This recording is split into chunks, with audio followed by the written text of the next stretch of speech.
Pastor Taylor here from Christ Lutheran Church with campuses in Pewaukee, Erin, and Wauwatosa.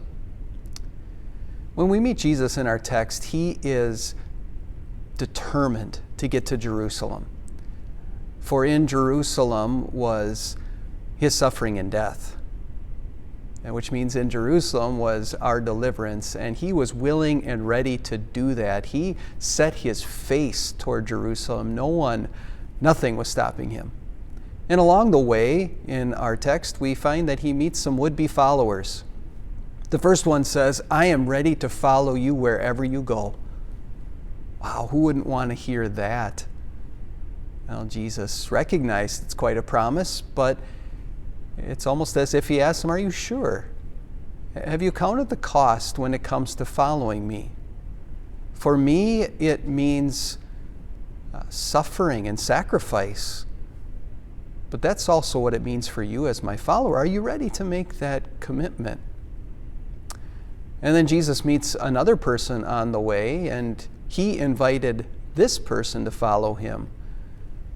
But this man wanted to first go back and bury his dead father. And surprisingly, Jesus does not give this man that permission. He says in so many words, going and proclaiming the kingdom of God is the number one priority. Even adding that it wasn't going to be what we think of as a Christian funeral anyways. There wasn't going to be hope there because this man, his father, wasn't a believer. So let someone else take care of that.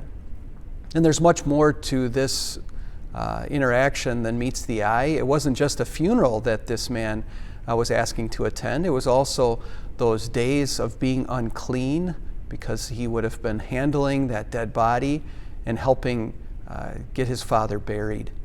So it wasn't just as easy as let me attend a service and then I'll follow you. But again, Jesus asks him to count the cost. Are you ready to sacrifice and make this your number one priority? And then finally, Jesus meets a man that first wants to say goodbye to his family. And he uses a picture of a farmer when he says, that's not the best idea. And he uses that picture of a farmer to talk about that farmer who plows his field looking ahead. That farmer is not going to look behind as he plows his field. And so also the followers of followers of Jesus, they don't look behind at what could be or where they left or who they left. Rather, they look ahead. These are hard sayings of Jesus.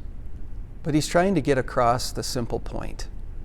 My followers must be prepared to make sacrifices, to count the cost of following me. And I'm giving them and giving you the freedom to make that choice. Yes, our coming to faith was not a choice. Our God worked through the Word, worked through the sacrament to work faith in our hearts. And yet, after that, we have the freedom of choice. And Jesus is explaining, as you follow me, are you ready to make that commitment?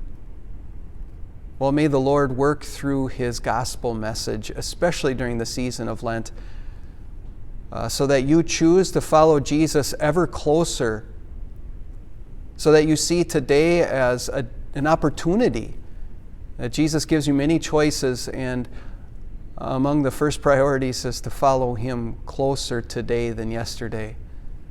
To be ready and willing to reorder priorities so that they fall more in line with following Jesus. And we want to do that, don't we? We've counted the cost and we're ready to do that because of Jesus' love for us. That he didn't run away from the cross, but counted it as something that meant our salvation. A lesson from Luke chapter 9, beginning at verse 57.